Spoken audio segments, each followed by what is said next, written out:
Sinong may birthday ngayon? Sige ba? Huwag mahiya. Tumarinse talaga.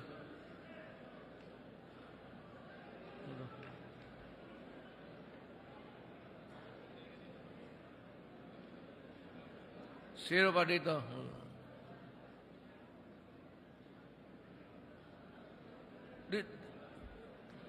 Stand in front.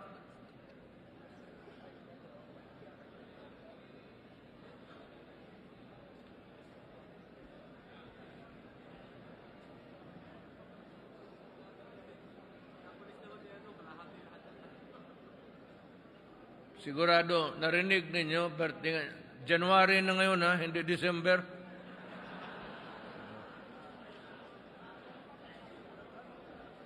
Birthday ninyo ngayon? Ngayon? Pero ngayong buwan na to.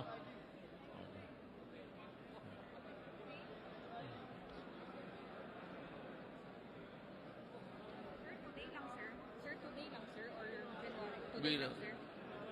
Bilangin mo. Today lang, sir. Ngayong araw lang, sir. Ito yung may araw na ito. Pero yung...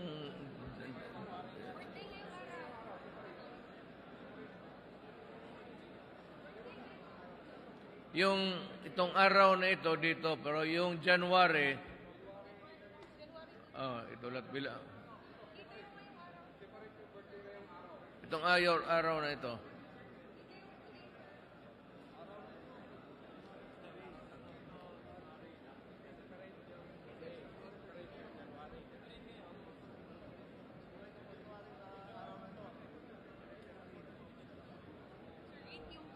Bakit yung nag-birthday ngayon, mga gwapo, yung kayo hindi masyado? 8 yung today ngayon. Ang mag-birthday ngayon, sir. 8, sir. Okay, I'm going to give you ibigay din sa pamilya ninyo, ha? Sa asawa. Ito para sa birthday ninyo, pero itong pera na ito, hindi ito pang inom. Hindi ito pang... bantay kayo sa akin. Suntukin ko kayo. Ibigay talaga ninyo sa asawa ninyo. Okay? Pati dito, wala na. Lahat na, January na. God damn it, make a count. And I will, 50,000 rin. Si Senator Bongo, marami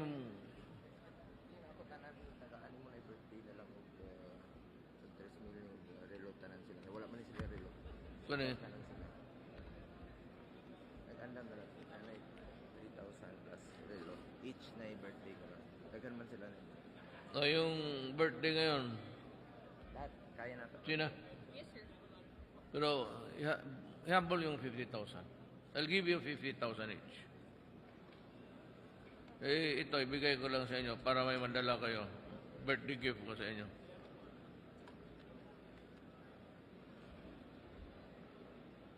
Yan, hindi yan sa girlfriend, ha? Hindi pang girlfriend yan.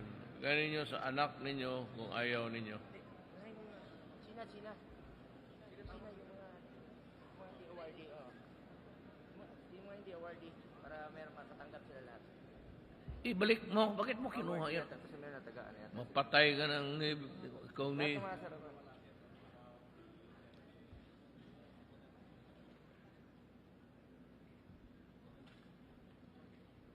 Advance lang yan, advance.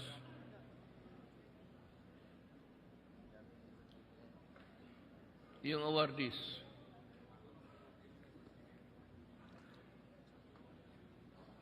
Okay, ganito na lang. Give me a listing at I'll try to send the money tonight or tomorrow. Pinaka-latest is tomorrow. 50,000 for those who were born in the month of January. Kasi nag-ano na kayo, raise your right hand, yung pinanganak January.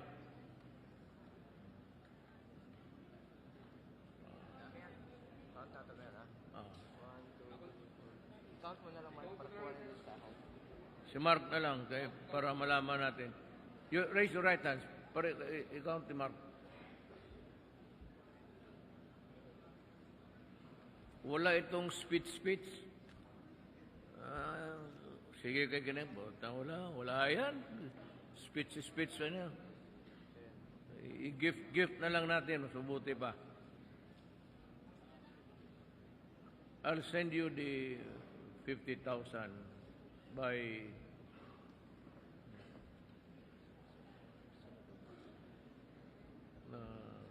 Wednesday.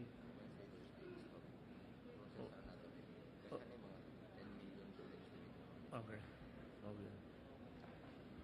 The latest will be Wednesday.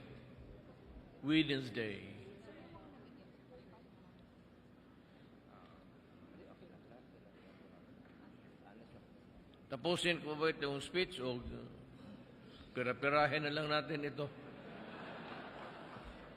Hindi, just to honor para lang naman sa namatay ng mga sundalo.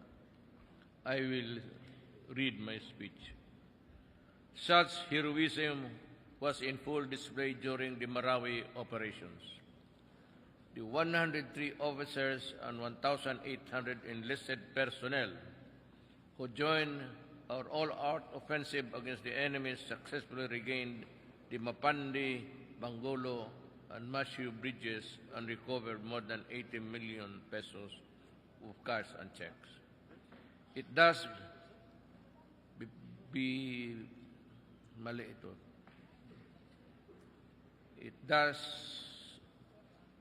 that we confer the order of Lapu-Lapu with the rank of Kampilan and Kamagi to our valiant soldiers of liberating Marawi from the lawless elements.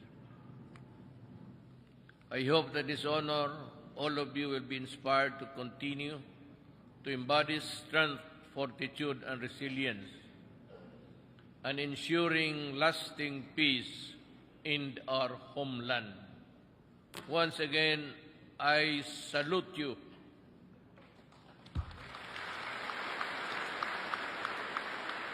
I acknowledge the Philippine Marine Corps for its invaluable contribution and accomplishment in the areas of internal security operations, maritime security, patrol, and interdiction.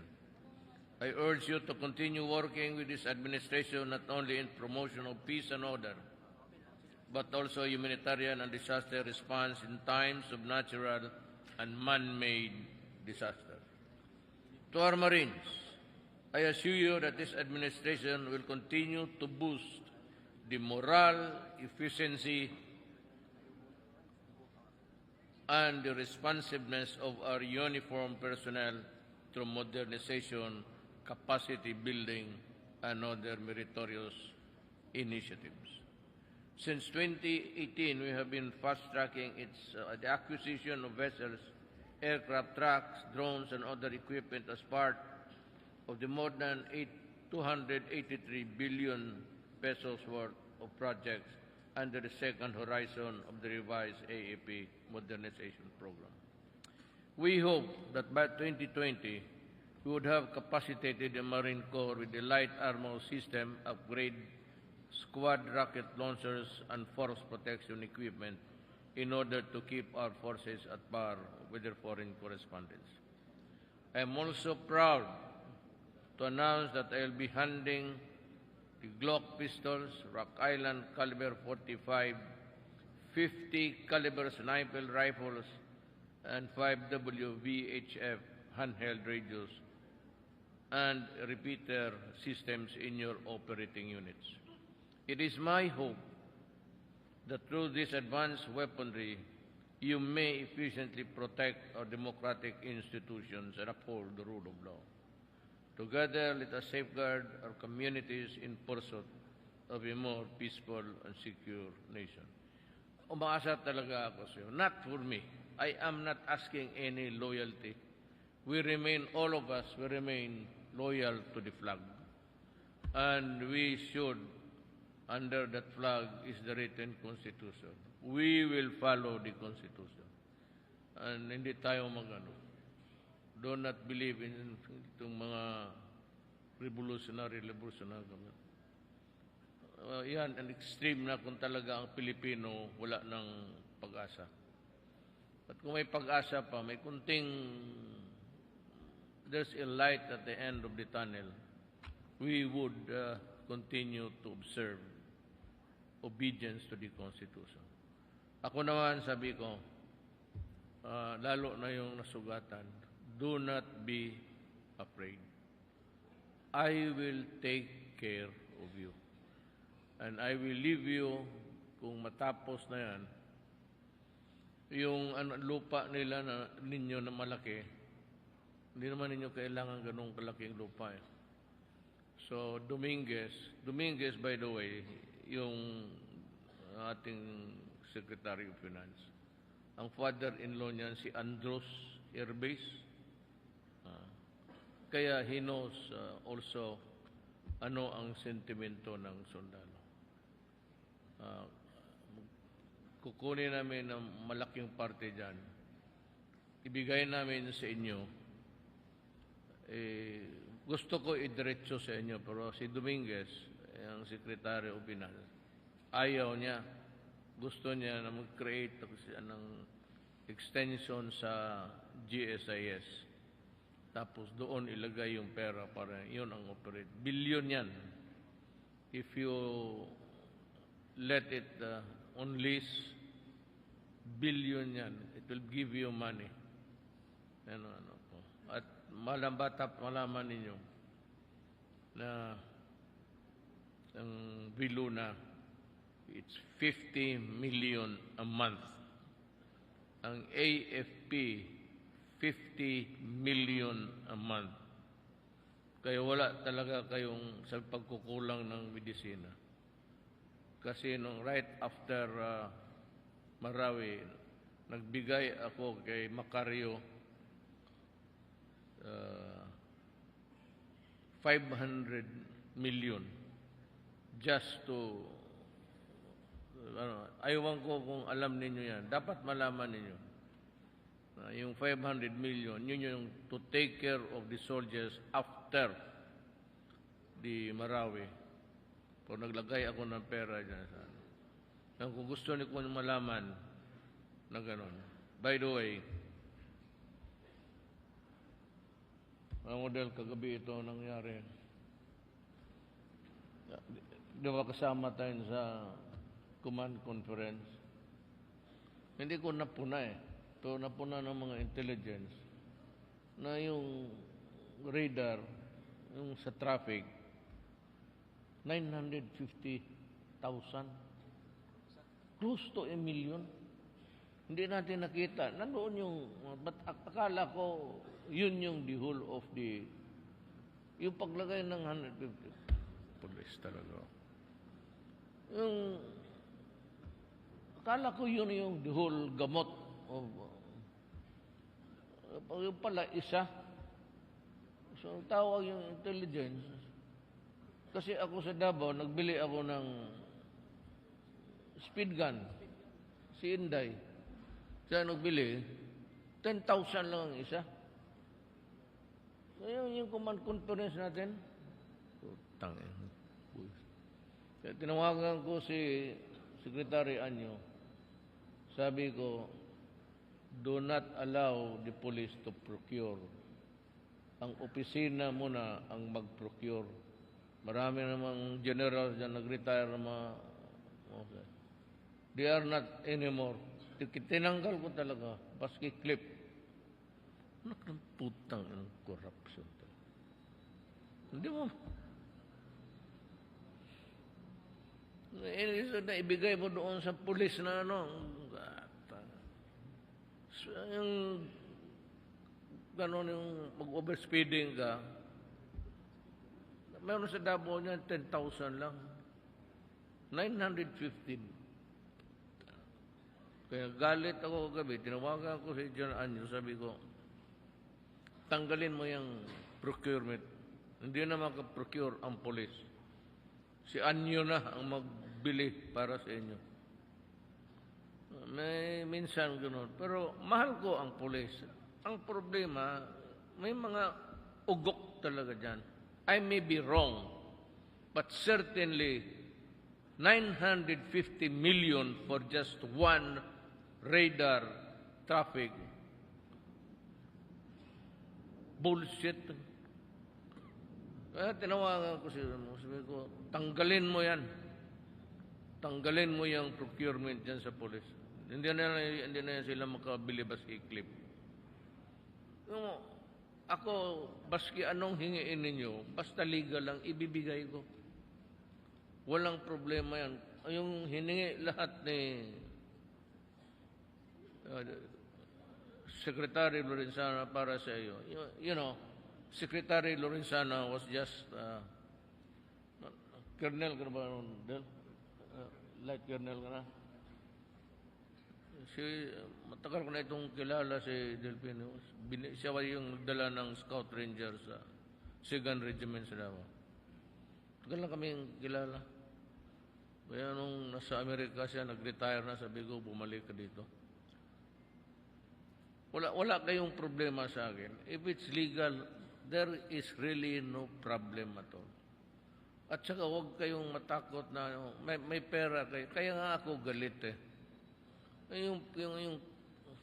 Kung I said I may be wrong, pero certainly 950,000 radar is just stupid because yung sa Davao 10,000 lang. So, ako pag may pera, bigay ko sa iyo lahat.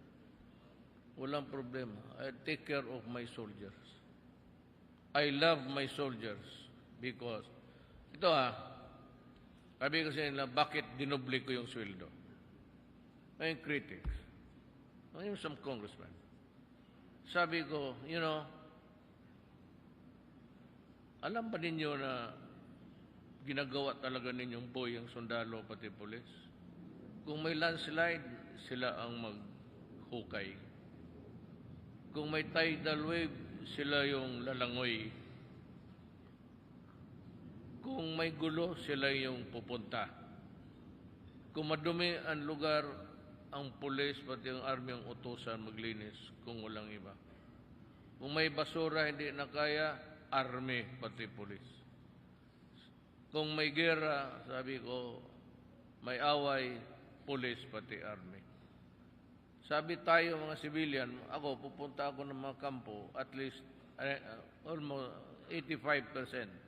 Hindi lang matamaan ng bagay. Nabutas yung helicopter doon sa Marawi.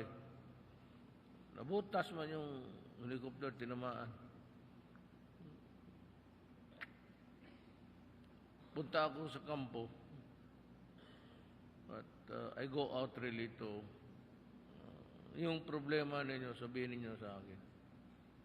Alam ko, matagal akong mayor, 23 years. I know how to handle. Hindi naman, I'm not expert, but I know how to. Kaya lahat yan sila dumaan ng Mindanao. At lahat ng si Morente of Immigration, si Goy, sa drugs, Aquino, dumaan lahat niya sa Davao. And, sorry na lang, sila rin yung kilala ko. Pero, huwag kayong magano. Ang relasyon ko sa inyo personal.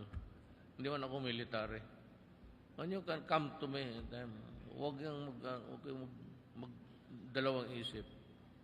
If you think that you have a problem, ayaw ko lang sabihin. May mga ayaw kong sabihin kasi sabihin ninyo nagpapahiro ako. Pagka may problema kayo, na yung isang sundalo pumunta doon, asawa, umiiyak kasi yung bata kailangan ng liver transplant. Sabi nila sa India daw, yun lang ang gumagawa ng liver transplant.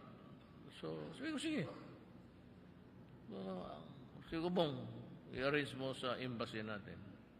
Pero alam mo kasi mahirap talaga, hindi ka taga-roon. Sa ospital ka mag-standby, pagkain, lahat. Saka namatay yung bata. Yung isa hindi anak na sundalo. You must have faith in the Filipino. Mayroon tayong National Kidney Institute. Kung ano yung problema ninyo na hindi kaya, pumunta kayo sa akin. Huwag kayong magdusa-dusa, magtinginan ng asawa ninyo o kapatid mo. You ask, tawagan mo si Bong, basta sino. Sabihin mo lang, tawagan ako. And if you want to see me, anytime sa gabi araw. Basta may problema kayo, at wala ng solusyon dito sa command at doon sa higher, dito kayo sa akin. At I will try to, magtulungan tayo. So, hindi ko na magtagal, kasi dito sa taas nakikita ko, yung mga ulo ng sundalo, nakatalikod pa. Pinag-usapan nila dyan. May sabot-sabot kayo dyan. Yun lang ang ibilin ko yan. Matagal ako hindi sana yung baret na yan eh. Sana magamit ninyo na bago yan, brand new. Bigay ko doon sa iba, second hand lang. Inyo bago talaga. Yung gamit na doon na sa iba, ang Marine, sabi ko, bago talaga. You have 50 allotted snipers para sa inyo. Patayin ninyo ang kalaban pag nasa crosshair na target mo yung puso pati ulo kasi kayo talagang papatayin ka ng mga walang hiya na yan. Mag-ambos pa. So, pag nadyan yan sa crosshair, siguraduhan mo. Yan ang trabaho natin. Enemies of the state, you kill them. That's my order. Buhayin mo yan. Sihatid mo doon sa kampo. Pakainin mo. Tapos, pagdating sa korte, dismiss yung kaso. Putang yan. Kaya yan ang trabaho niyan. Yun lang kung makipag-away. Kung naman ang tao nakasurrender, nakadupan ang hindi ka naman lalaki kung nakaluhod yan tapos we do not do that. We do not do that. Ang sundalo ko, ang Marine ko, dissented tao.